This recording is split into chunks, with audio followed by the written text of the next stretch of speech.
And there we go. Hello, everyone. So tonight on Metaverse News Network night, it's myself here, Richard Morant, with, of course, Shauna, our ever-present hostess of the mostest in the background tonight. And tonight we have Alex Vikoulov with us. Alex is an author, a futurist, and a large thinker of thoughts that we all should wonder about. So, Alex, it's amazing to have you here tonight and we can't wait to talk about what's on your mind. Thank you so much. I'm delighted to be here. Thank you for having me tonight. I'm sure we'll have a fun conversation. That's the point. So, Alex, I'd like to ask off for the first kind of question. I was watching into your background a little bit, and I saw that you're from Siberia. You grew up your childhood in Siberia. Is that Yeah, I was correct? born and raised in Russia. Yeah, in Siberia to be exact. You got it right. So sometimes, you know, some people call me Siberian with C. To start. Yeah. So That's a yeah, clever it's play on words. quite yeah. And my hometown is actually called Novosibirsk, which is to Hmm. be translated from Russian would be New Siberian City Wow. or Siberian with a C.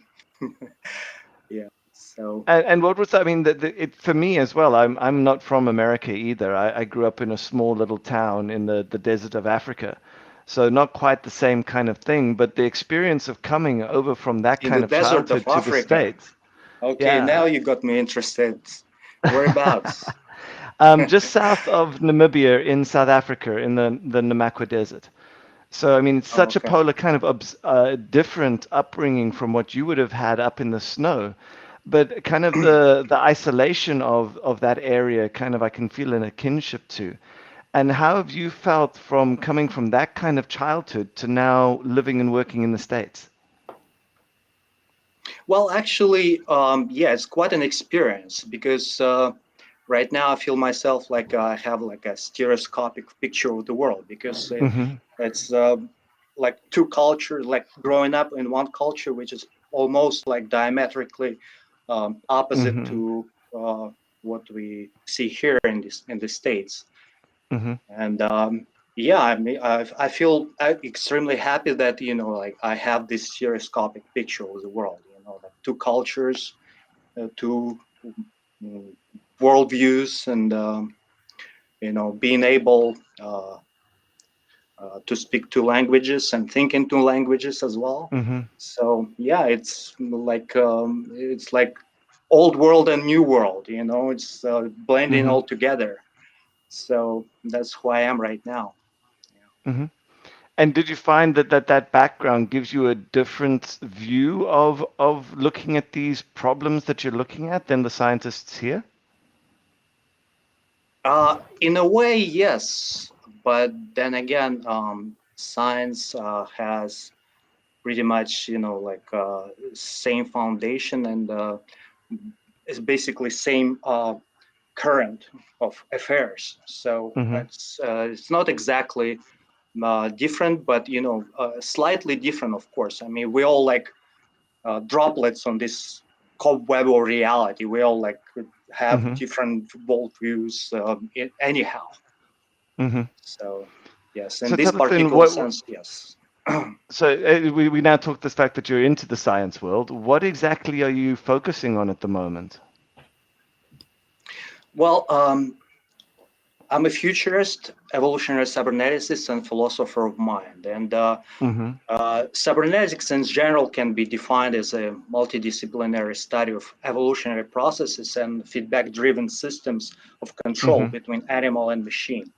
My chosen field, evolutionary cybernetics, as well as my chosen philosophical discipline, philosophy of mind, both are aimed to tackle the issues of this new human machine paradigm.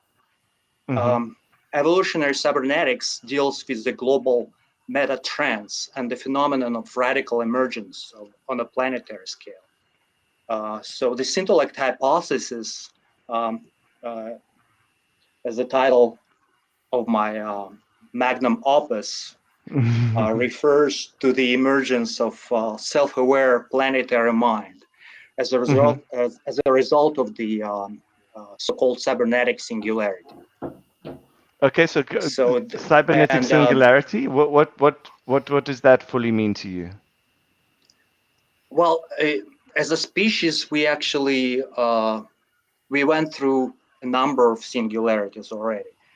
Mm-hmm. So speaking of singularities, I would say that we had two prior developmental singularities Mm-hmm. uh, with sudden powerful impacts on the course of the species. Mm-hmm. The linguistic singularity made us human. With the invention of language, human biological evolution was superseded by the technocultural evolution, some call the genetic evolution ever since.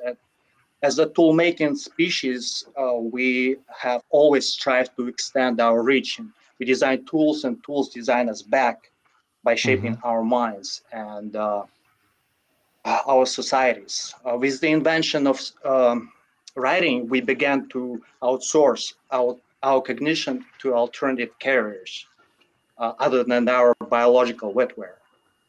So the second big singularity that we are currently going through, not many people are just simply oblivious of this fact, but it can be actually arbitrarily identified as cyberdelic singularity.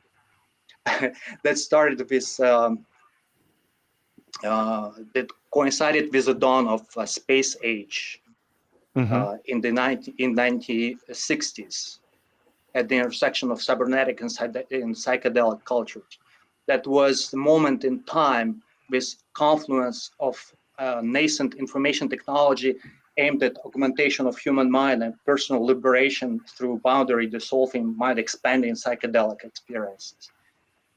This cyberdelic singularity opened up the whole new realms of possibilities for our species: outer space, inner space, and cyberspace. So we're going through this cyberdelic singularity right now. But as a broad umbrella term, technological singularity, ETA, circa 2029, may arbitrarily encompass many techno singularity events, such as the upcoming AGI singularity, the Mm-hmm. simulation singularity, and the main metasystemic event that I refer to as the cybernetic singularity. Um, the cybernetic singularity is also can be referred to as the intellect emergence, Mm-hmm. akin to the Cambrian explosion from unicellularity to multicellularity that happened about 542 million years ago. We are now on the verge of yet another event of cosmic significance, some kind of intelligent supernova in our corner of the universe. The phase transition of humanity, which as I mentioned again, um, this intellect emergence. The Mm-hmm. convergence of biotechnology, nanotechnology, artificial intelligence, and exponential growth of computing power puts us firmly on the path towards intelligent explosion, or the cybernetic singularity, which basically will be sort of like a phase transition of humankind altogether to the uh, newly cognized reality framework. So here's my thesis on the chronological progression of technological singularity, which we are Mm-hmm. pretty much on the brink of. Circa 2030, we should reach the so-called longevity escape velocity, meaning that we'll add every year more than 1 year to an average remaining life expectancy. By then, we'll also should complete reverse engineering of the human brain. We have reached AGI, human level artificial general intelligence. And at that Mm-hmm. time, thanks to nanotechnology, humans will start to use cloud-connected synthetic neocortexes, greatly enhancing our natural intelligence. Uh, Nanobots, the size of a blood cell, will swim in your blood to keep you from getting sick and transmit your thoughts to a wireless cloud. Uh, they will travel inside your body on a molecular level, protecting you from getting disease and uh, And you say we're on track for that for 2030? 2030. Yeah, that will be Wow. Well, it's thanks to exponentials. Many people Mm-hmm. we we evolved in the uh, as as people not actually understand is this exponential growth. 40 steps in linear progression is just 40 steps away, but 40 steps in exponential progression, it's three times the distance from Earth to the sun. It's a Mm-hmm. trillion with a T. So this is the power of exponentials, and this is how information technology is actually developing right now. This is why you see memory cards jumping from Mm-hmm. 64 to 124 and Yeah. stuff like that. Now, do you see, Um, as we're talking about that, do you see hardware being the base that's going to drive this first? Or do you think that this is going to be software led? well, software is actually evolving much faster than hardware. Mm-hmm. So for software, it might be uh, five updates, Mm-hmm. whereas for the hardware it can be one upgrade. So software is always more fluid and more uh, has more evolvability Mm-hmm. potential. Yeah, So because you talk about the I big mean, thing. this is also like this is why we have sort of like outdated biological wetware right now Mm-hmm. between our ears. It's been like for so many years, for thousands of years. We had the same biological software basically for uh, hundreds of thousands of years, Mm-hmm. basically. So now, So do you see? what We spoke. You speaking before about big movements being the drivers of this, of like quantum computing and AI and nanobots and so these. Now, as those are going forward, I see a lot of progression in quantum computing and a lot of developments in AIs that are happening. But I think there's definitely going to be kind of one that leads on to the development of the others greater. Like I see, if we develop quantum computing to the point that it's actually functional, that's going to drive AI computing faster Oh, around than absolutely, kind of absolutely. AI drives around. Yes, So yes, as we go forward in these kind of developments, there's also kind of things that make me intrigued about what's going forward about unseen inventions. Like people didn't predict that the internet was going to come around. I mean, you look through all the science fiction books, you look back through all of the kind of future right. predictions that were built up until the 1800 the 1980s, and the internet was never even something on anybody's mindset, but it's now here, and it's the thing that's changed the world and made everything grow even further, and it wasn't even on our plate of expectations to come. So That's even exactly though right. we're look, so even though we're looking at these things to be the nexus of these singularities, like the development of quantum computing and AI, I kind of wonder often what is the kind of sidetrack of the unexpected invention that's going to come that's going to veer us off in a different pathway. I mean, look, like nobody expected electricity, but look what electricity Right, did to the right. world. So Well, so singularity is a term. I'm sorry. Go ahead. No, no, no, no. I'm interested to see where you think that even though we've got these great advancements coming in quantum computing and these kind of things, I don't think they're going to be the thing that pushes us towards the singularity. I think it's something that comes maybe from gene splicing or something from these kind of side ones that develop a technology that catapults everything faster. I'm just interested to see what you think is likely. Yeah. Well, first of all, singularity is a term borrowed from physics that refers to the cosmological singularity of Big Bang, as well as the singularity as the center of black hole that lies beyond Mm-hmm. its event horizon, where all Mm-hmm. known physical laws break down.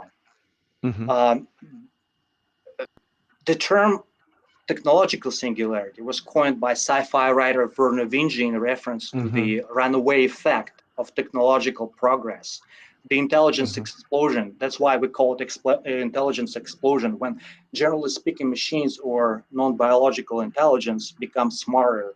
than biological intelligence, enhanced biological humans. We commonly use this term as a metaphor to refer to this inflection point, which with whatever lies beyond becomes utterly unpredictable. So yeah, whatever we can predict right now, it might not turn out quite the same as predicted. But then again, I mean, we can make educated guesses, and that's why I believe that we have this mini techno singularities events that edge us ever closer to the main metasystemic event of cybernetic singularity. So this is why I'm talking about circa 2030, the AGI singularity, based on humankind reaching the human level artificial general intelligence, AGI. This is going to be like huge event, right? Because you know, at that point, we'll have basically the second intelligent species on this planet. And circa 2035, we should hit another milestone. I call it the simulation singularity, which is also kind of pretty spooky, you know, for some people, because this is the event when our immersive technologies would render artificial realities perceptually indistinguishable from the physical reality. It means that you don't have even to wear a VR headset. At that point, we'll be past having internet-enabled contact lenses, and at that point, we'll have nanobots swimming our bloodstream and basically creating VR virtual reality from within our nervous system. You know, they, you know, just suppress the signals from this physical reality, just render artificial reality from within your nervous system. You know, so circa 2035, mid 2030s, we'll have this kind of simulation singularity combined with AGI and ever accelerating exponential growth of computing and all IT fields that you can conceive of, including computing, quantum computing, as you mentioned, will we'll have our thinking predominantly on the cloud by 2040s, and we'll spend most, if not all, the time in VR. By 2045, I agree with Futurist Ray Kurzweil that we'll probably hit this major technological singularity event, which I call the intellect emergence or cybernetic singularity, with the emergence of the AI-powered global brain. This globally distributed mind based on advanced quantum computing and communication technologies, digital Gaia, in which human AI minds both participate, would collectively form a high level of intelligence and awareness. So by any means, it will mean some kind of phase transition. And basically, at that time, the global brain will get smarter and smarter at exponential rate, at completely incomprehensible rate for unenhanced biological humans. So it is going to be like a parabolic kind of intelligence supernova. I have a question here for you, particularly as we're starting to talk about a kind of omnipotent AI. What do you feel is like the difference between artificial intelligence and consciousness? Well, I would say that artificial intelligence is a kind of oxymoron. Everything is in consciousness. It's the same kind of continuum. You know, it's all like basically. If you ask me about my thesis on consciousness, I would say that like we live in a computational reality. Everything comes down to consciousness. Basically, there are there's one universal substance, which is consciousness, and one medium, information. Information and consciousness are two sides of the same coin. Mm-hmm. Nothing else actually exists. Only information and consciousness. Consciousness is a subjectivistic wave function collapse. It's a computation. It's a quantum computation by any means. Mm-hmm. So we live in this multidimensional experiential matrix. Mm-hmm. So everything is in consciousness. Today's robots are only objects in our consciousness, but to your question, could artificially intelligent agents ever possess genuine consciousness and sense of agency? Mm-hmm. I'd say it's just a matter of time, as long as we make progress in the field, and we do exponentially, but not the way most people and even AI researchers envision. Mm-hmm. The ability of future super intelligent machines and enhance humans alike to instantly share knowledge within this global brain Mm-hmm. in digital format will lead to evolution of intelligence from relatively isolated individual minds to the global community of hyper-connected cybernetic minds, the global brain, termed this intellect in my book.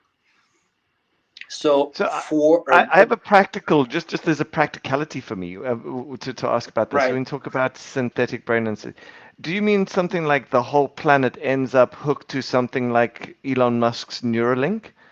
Is that how you kind of see the practicality of that working? Well, at some point we'll fuse our minds. Yes, Mm-hmm. indeed. That's what's going to happen. So uh, at some point, the global brain will uh, morph into its own kind of mind upload.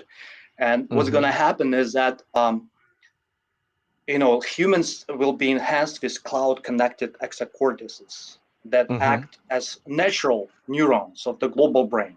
But embodied AGIs and cyberhumans would act as artificial neurons, but we will share the same mind space. But this newly hatched AGIs, they will learn from this Mm-hmm. global neural network, and ultimately uh, they will learn just like our children do, and they Mm-hmm. will learn to think for themselves. At some point, they will just have all kind of attributes as humans do, but they probably have somewhat different subjectivity than humans. You Do you know, think to kind of localize it a little bit more as we're talking about the growth of the metaverse? Do you see the right? metaverse as kind of being our next kind of information platform of communication where at some stage we'll actually be able to start talking to these singularities and other consciousness in the metaverse? Well, absolutely. I mean, I call the metaverse the cybernetic internet as a Mm-hmm. functional successor of today's 2D internet. This 3D avatar-based internet will allow us to customize our own virtual worlds. Mm-hmm. It's a digital layer on top of or in place of physical reality, a digital twin in some sense of the planet itself. Mm-hmm. So the metaverse now represents an opening gateway to transcension. Are you familiar with the transcension hypothesis? I've read it, but I think it's worth us talking about. And so please, for everyone else, would you like to give a brief overview? Right. So the so-called transcension hypothesis, and my own the chrysalis conjecture, postulate that mature civilizations invariably leave their initial bubble universe by creating black hole conditions, computationally Mm-hmm. optimal density dimensionality, that is virtual worlds of their own Mm-hmm. design.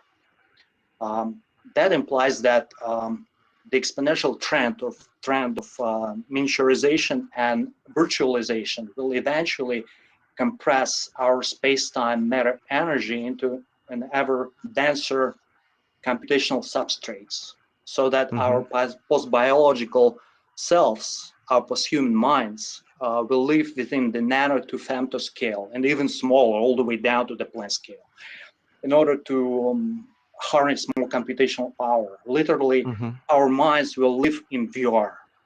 And that's why, as one of possible solutions to the Fermi paradox, we don't see the signs of alien intelligence in the cosmos. With the metaverse, we don't need to colonize Mars ever. We'll inhabit the infinite cyberspace instead. I certainly understand what Elon tries to accomplish, but it's not going to happen the way he envisions that. You know, How it's so? because with the evolution of the metaverse and exponential miniaturization, as I mentioned, right? We'll just transcend to this new cyberspace. This is gonna be our new digital. It's gonna be like a digital habitat for our minds, because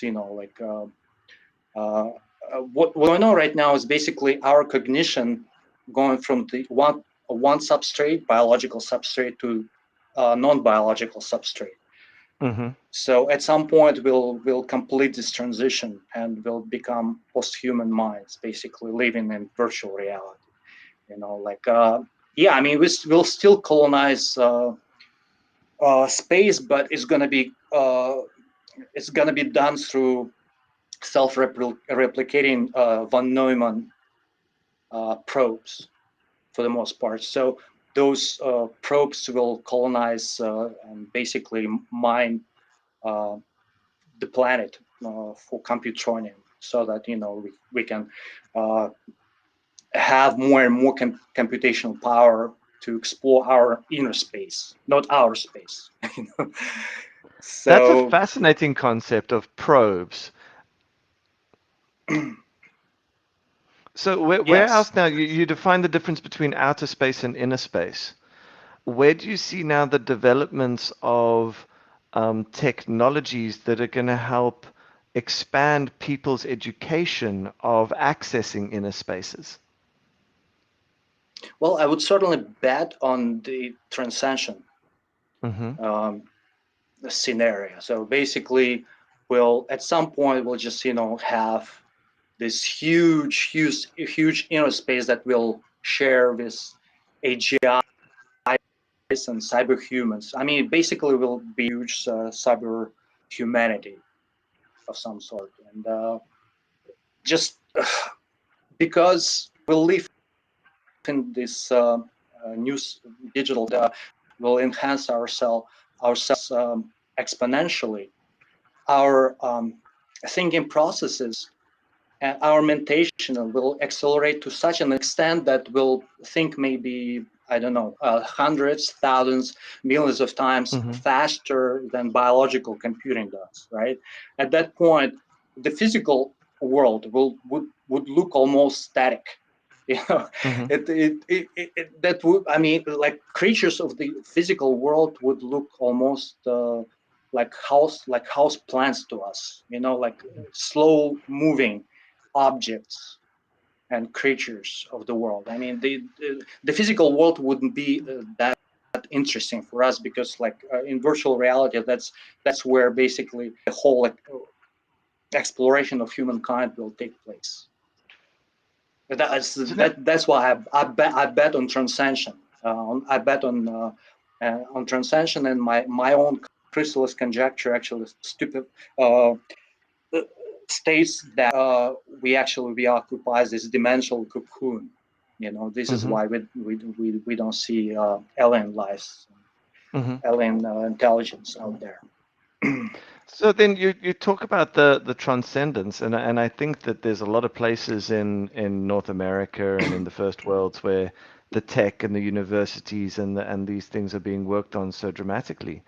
How do you see these kind of technologies and ideas spreading out into more third world areas? Because getting transcension out into, say, Nairobi in Nigeria and moving that part of the equality chain to allow not just the elite few on the top to have access to transcension. How do you think that the third world is going to A, have access to this, or B, utilize it? Right. Well, today's meta trends, such as exponential acceleration of technological progress and especially connectivity explosion on a planetary scale, makes me think that will probably encompass other countries fairly easily in the future. I mean, think about it. Like for example, in Africa, you can see like little kids just playing with their smartphones already. Like it's completely Hmm. unthinkable even a couple of decades ago. So at some point we'll just inevitably. I mean, all these technologies may be a little bit pricey in the beginning at the initial Hmm. stage, but then the price dropped significantly.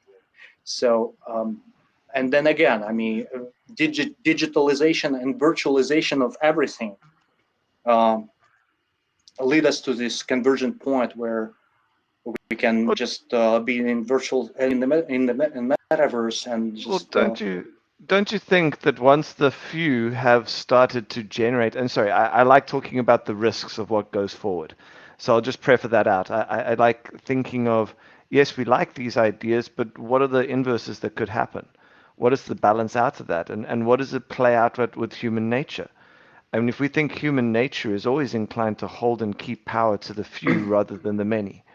So my kind of theory or question would be, so we have a few that have access to this technology that are going to get to it years and decades before people in Africa and so on would. Are we creating a new elite and an intellectual elite, then and a cybernetic transcendent elite that will then hold that power and not be able to share it out to the countries and to the places that have not been able to partake in the initial privilege of the development of this technology?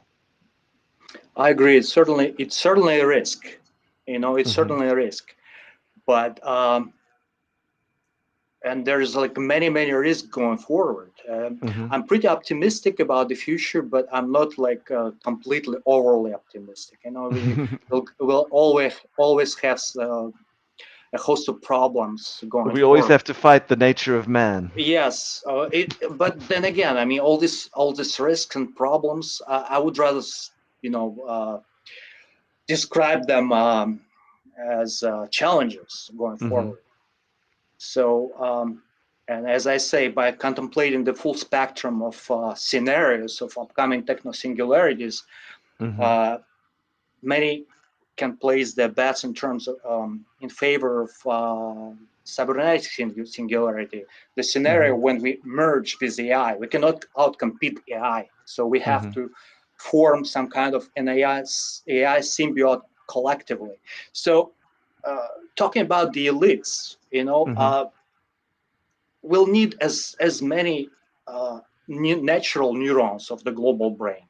You see Hmm. where I'm coming from? Than just like just a handful of billionaires handing holding all the cards. My So my we problem yeah, is I human mean, nature. as well, human nature will. Uh, Now we should talk about transhumanism, because Hmm. transhumanism is uh,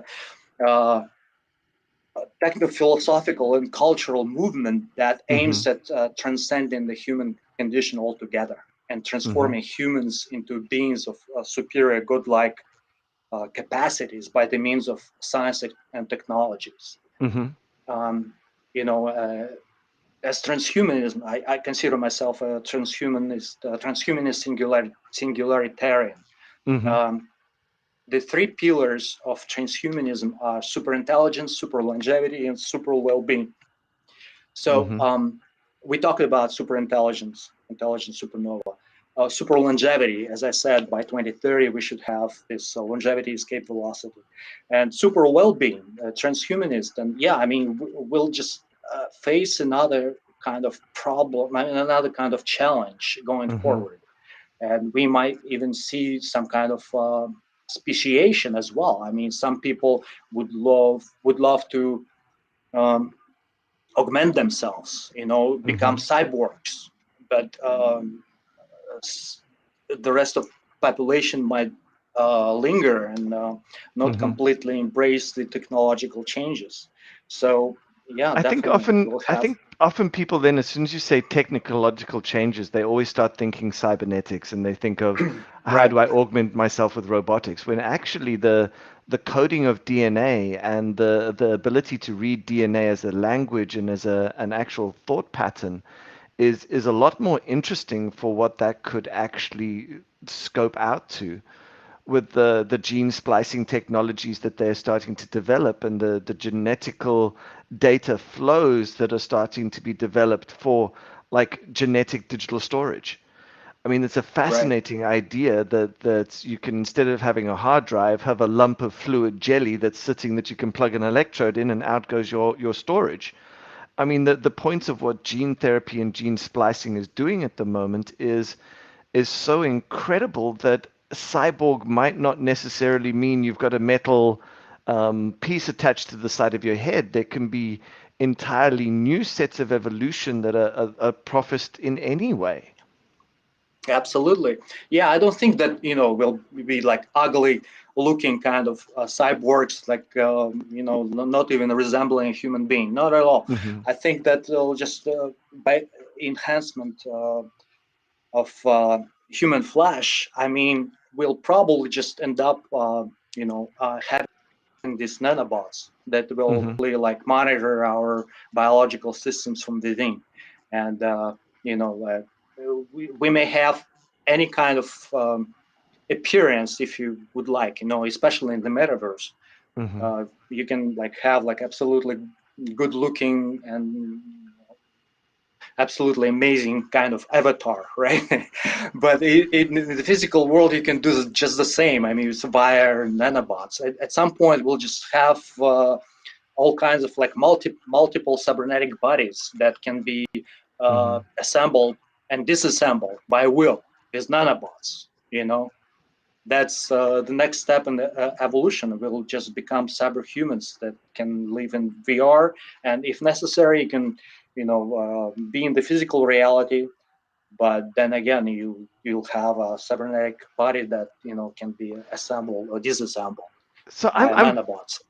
I'm fascinated to ask how you think the transfer is going to happen. Because at some stage or another, we have to take brain waves, record them, and input them into a machine, and either get the machine Hmm. to respond to them or reenact them. How do you see that kind of movement happening between brain to machine? Well, it's nanotechnology will Hmm. pave the way to so-called cybernetic immortality. So initially in Hmm. the 2030s, each of us will have a personal exocortex on the cloud, the third non-biological discernible hemisphere, a Hmm. synthetic thinking unit of some sort, right? We shall be in constant communication with other two biological brain hemispheres. Cloud computing exocortices will be us in the ever dominating cyberspace. Hmm. The exocortex would be able to eavesdrop on the activity of both biological hemispheres via neural nanobots. So at some point, this third hemisphere will have a threshold information content and intimate knowledge of your biology, personality, and other physical world attributes in Hmm. order to seamlessly integrate with your persona as a holistic entity.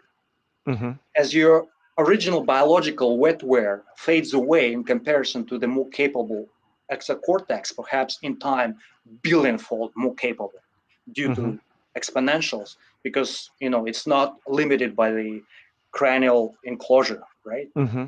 So this exocortex digital mindware of yours would smoothly assume all functions of your biological brain circuit's expiration date. So gradually, our minds will migrate to cyberspace, with endless custom-built virtual worlds. Hmm. That is the metaverse, the hottest buzzword of today, right? And Hmm. your mind pattern will persist there. By any measure, it still be you. Even though your biological substrate is no longer here. So it's gonna So be like a you bring up pattern transfer. you bring up It's an not gonna be interesting like question of biological substrate. You know what I mean? I mean, part of the drive of being human, the part of the drive of being alive, the part of the drive of being a natural entity is the drive to reproduce and the drive to see that gene pool go further. As we move into a more digitized version, surely there's some form of chemical balance inside ourselves that runs us as humans, that runs us as a chemical experience more than just a physical experience. The the we lose something in the transfer. well. I'm very optimistic about this particular um, issue because basically what we mean here is that uh, we can no, we cannot lose like our best abilities as humans. We only uh, in, infinitely increase them. And Mm-hmm. as we move forward in the future, we become godlike in some sense, right? Mm-hmm. So with all these advances in artificial intelligence, augmented and virtual reality, cybernetics, biotechnology, nanotechnology, genetic engineering, optogenetics will reprogram our biology. But at the same time, we won't lose our best abilities. I mean, even though we become more and more perfect in virtual Mm-hmm. reality in cyberspace, we can always explore our imperfections in Mm-hmm. virtual reality. So maybe we, as I say in the book, we constitute this kind of interactive database, kind of historical database. How we were back in the day, like when we Mm-hmm. were humans. But I don't believe that will. I mean, you can always re-experience yourself as you were a Mm-hmm. biological human. That's how I see it. With that joy of the fact that every human is actually a brand new human every 7 years. I mean, we already are that, renewal substances, right? that's exactly right. Yes, yes. It's just a pattern that persists. Like Mm-hmm. as Norbert Wiener, the father of cybernetics, said that we are not the stuff that abides, but the patterns that perpetuate themselves. Mm-hmm. Well, that brings us interestingly in to talk about what you think of digital philosophy. Well,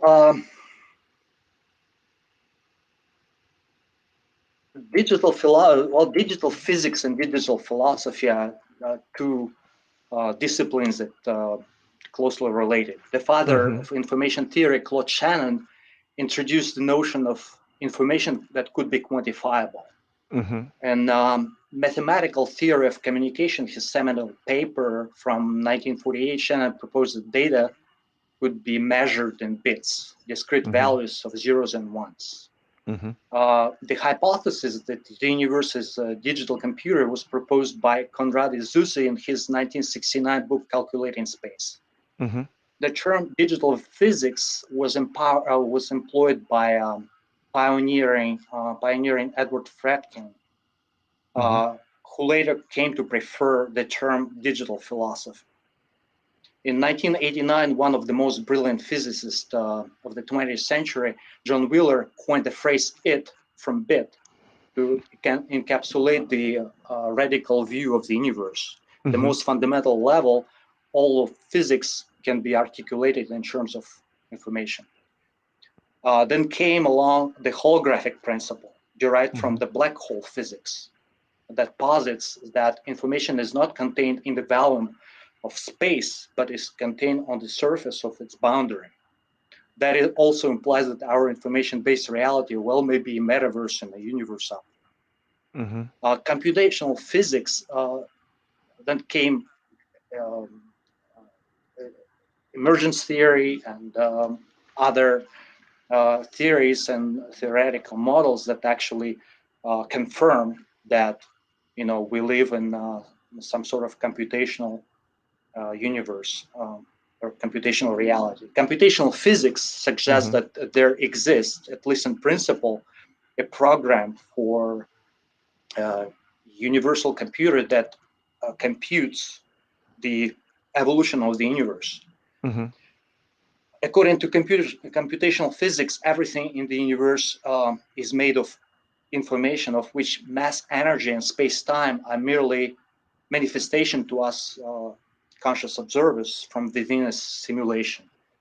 Um, in computational physics, existence and thought boil down to, computation. Subjectivity arises from computational universality. All Mm-hmm. realities are virtual and information theoretical. Better yet, code-based or code theoretic.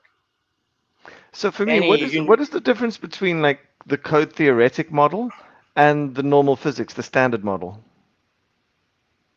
Well, the standard model is based on the standard model of particle physics. Mm-hmm. So basically, particle physicists would say that, like at the very bottom, we have elementary particles Mm-hmm. like photons and electrons.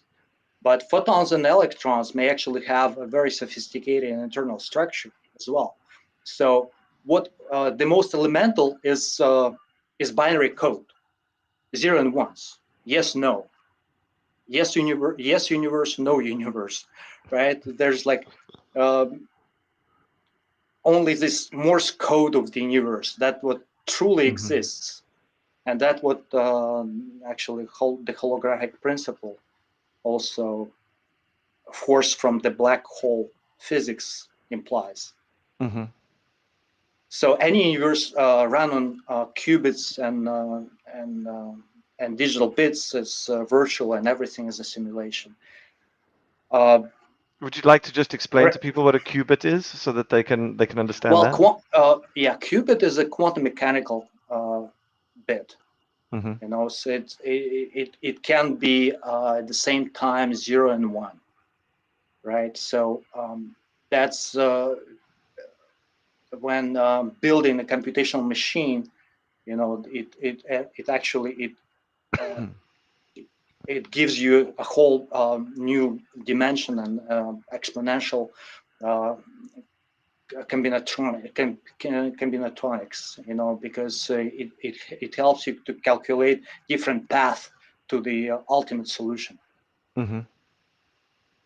But what's really interesting is that digital physics or computational physics, Mm-hmm. they say that physics and simulation of physics are identical because information equals reality, Mm-hmm. because everything comes down to the elementary binary code. Mm-hmm. But what makes a sense out of it all, what really like assign measurement values is consciousness.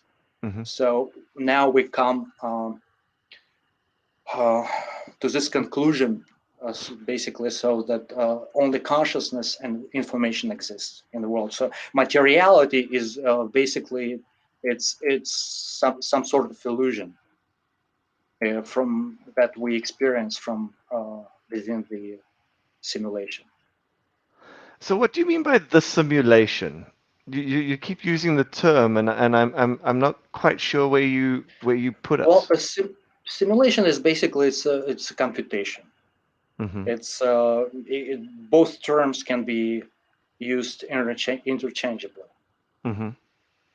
So you're kind of suggesting that the whole planet is running a The, computation, and that would be the the simulation whole that we're the in? whole reality the whole reality is a simulation. Mm-hmm. For the most part, at this point, there's like pretty much I don't have any um, reservation about that. There's no good counter argument to digital ontology. Digital ontology says that, I mean, basically information is what is a distinction between things. Mm-hmm. You know, uh, you can uh, you can perceive something in terms of something which is not, right. Discernible differences lie at the Mm-hmm. bottom of every phenomenon and interaction. Yeah, it looked like the, um, the the the basic human difference between perception and intent. I mean, looking at the exact same thing, and Yes, perception intent yes, is a chasm of humanity. that's exactly right. I mean, you can look at the same picture and perceive Mm-hmm. different things. You know, the Mm-hmm. computational approach attempts to deal with the non-deterministic quantum theory, Mm-hmm. uh, where quantum indeterminacy constantly resolves into a digital reality, I call digital reality, by the act of conscious observation. Mm-hmm. So it's all computation, you know. And for example, if you know how cartoon is made, right? I mean, Mm-hmm. you have to flip different images, right, to see the movement, right? Mm-hmm. So uh, you Well, express the interest for it also moves yeah. us Go ahead. into multidimensional and multidimensional theories, because if we're going to say reality is a dimension, then we're going to say the metaverse Exactly. is another Yes. dimension. Yes. Then we're Right. just going to end up in a whole lot of nested, um, That's right. That's right. I mean, perceived realities. yes. Well, basically, we're talking about the matryoshka of embedded realities, like a Russian Hmm. doll of Hmm. reality within realities, you know. And I'm currently developing the cybernetic theory of mind, which Hmm. is rests on five foundational axioms, right? And Hmm. so, for example, um, I mean, I can just touch Oh, please do, on please this do. cybernetic theory. So the first axiom is the emergent axiom. It's Hmm. just self-evident. I mean, all five axioms are self-evident. The Hmm. emergence axiom: the whole is greater than the sum of its parts. Right. Hmm. So we know that everything emerges from something else. Just like as we move along through the complexity levels, different emergent properties Hmm. appear. So yeah, the emergence axiom is a self-evident axiom. The whole is greater than the sum of its part. Second is the network axiom, talking about the embedded networks. As a rule, it's a matryoshka of embedded networks. Each of us is a microcosm in the flesh, Hmm. a network intelligence in the human form. And universally, this network feature of nature translates into small worlds within bigger worlds, Hmm. you know, interdependent and interpenetrating networks of conscious agents, organisms within superorganism, um, minds within superminds, a higher interactivity and built-in dimensionality. Hmm. Um, next uh, comes the information axiom. Information is modus operandi of consciousness. As I mentioned, Hmm. this information and consciousness are the two sides of the same coin. By Hmm. this axiom, information is distinction between phenomenal states. Hmm. We perceive time because it flows from one static world to another static world, like like a projector flipping frames in the movie. What do you mean by Um, static world? well, when we talk about dimensionality, there's like Hmm. static world is basically like a snapshot Hmm. of space time, Hmm. you know, and it's not moving at all, right? But the perceived the perceived change Hmm. is that's what really gives us the perception of uh, time flow. So again, it's just computation, you know. It's not like happening by itself. It just Hmm. you have to have a certain algorithmic unfolding of these events, Hmm. you know. So yeah, phenomenality is quantum computational. um, but then again, reality is ontologically monistic, based Hmm. on only one universal medium, information, and one universal substance, consciousness. So, like for example, right now we uh, pretty much developing this metaverse, right? But Hmm. if you extrapolate this metaverse by hundreds of orders of magnitude, you would come up that at some point nothing else would really need to exist but the higher mind, this that would Hmm. simulate the multitude of ultra-realistic realities. That the higher mind and consciousness, that's what really needs to exist. This information at this operating mode. So you just brought up So another fascinating topic that I think is worth touching on here, and you touched briefly on it, and I that's just want, yeah, time. I just wanted to finish the introducing the cybernetics Sure, theory go of for it. mind. So we just have two more axioms to go through. So the next is the interface axiom, which is states that each conscious agent is endowed with a certain sensory filtering system, a unique Mm-hmm. interface with the larger reality, right? So a bat, an octopus, a human, although we are earthly actors, would have incredibly alien interfaces in comparing to each other. Mm-hmm. So uh, the next axiom is the OS axiom. The acronym OS stands for the omega singularity as well as operating system. This axiom of divinity, I would call it, is a logically consistent metaphysical extrapolation based on the most advanced epistemic knowledge of science. Mm-hmm. The omega singularity, presumably a nature's sole ontological source, is understood as the holographic projector of all possible timelines within this multidimensional experiential matrix. So basically, as I point out elsewhere, materialism is a flatlander philosophy. We should Mm-hmm. think outside of the box. So the omega singularity is something that needs to be introduced Mm-hmm. here, because uh, for example, the Big Bang Theory draws a lot of criticism as of late.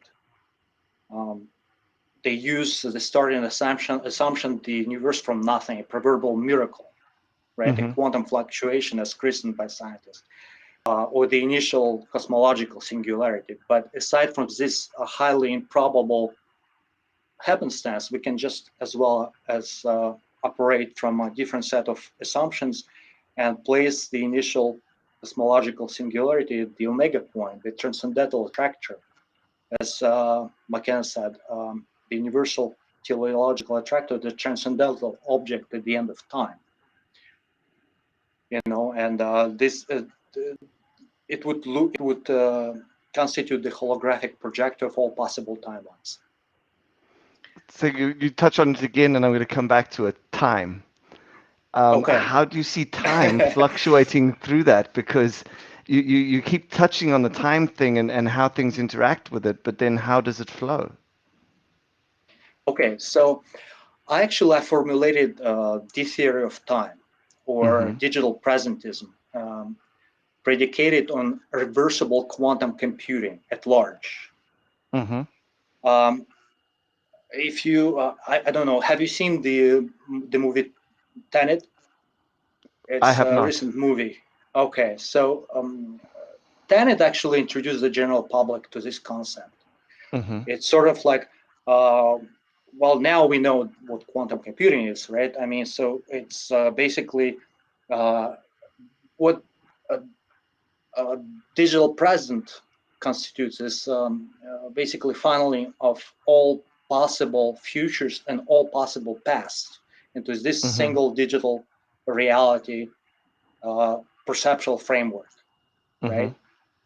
As we move through time, we make this computation, and we perceive time from one perceptual frame to another. Mm-hmm. It's sort of like a real-time streaming of progressively generated content in immersive virtual reality. Um, the basic tenet of digital presentism Mm-hmm. is that in the absence of the observers, the arrow of time doesn't exist. There is no cosmic flow of time. Mm-hmm. So That's a very interesting kind of way to think Yeah, of it. I mean, yeah, time cannot be absolute. It's always subjective. So Hmm. digital presentism resolves around observer-centric temporality. Hmm. What we call time or flow of time is a sequential change between static perceptual frames, as I mentioned earlier. Hmm. It's an emergent phenomenon, right? It's a moving image of eternity, as Plato famously said more than 2 millennia ago. I Um, like that. It's almost like a movie. that's That exactly movement of right. I mean, static images. real-time streaming of progressively generated content in immersive virtual reality. You know, yes. That is absolutely fascinating. Alex, I know that I have found that absolutely eye-opening. Shauna, anything you would like to say as we draw to the kind of close of the evening? I just have one question, and that is that as we move to this global mind, Yes. Hold on, she's paused. um, I've seen, Yeah, yeah. am I there? No, within the metaverse development. And maybe you've seen the same type of thing where at level 99, for example, we reach a godlike state, omnipotent, omniscient, omnipresent state of being. And I wonder if you could touch on before we close, where do you see this global mind in terms of your perception of a god?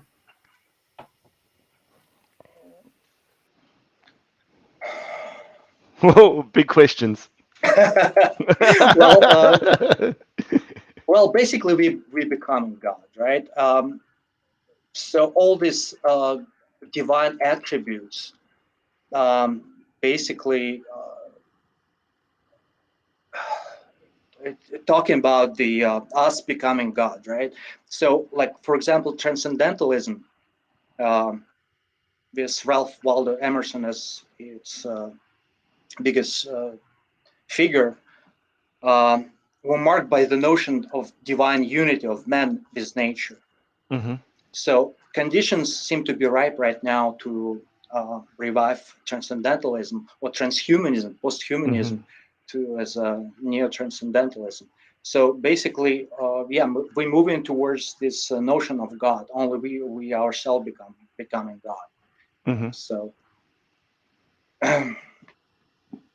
so as I said, this is going to be like a phase transition of Hmm. humanity. Uh, The into a new new evolution kind is of new, mechanical. new, new, new newly cognized reality framework. So Hmm. we becoming something much bigger than ourselves, right? So it's going to be we basically transcending our low dimensionality of man. Uh, and this inner space exploration, this metaverse, this is like an opening gateway to Hmm. transcension. I That's love how what I you see said it. earlier. That to wrap this up, that the next voyage is not outwards, it's inwards.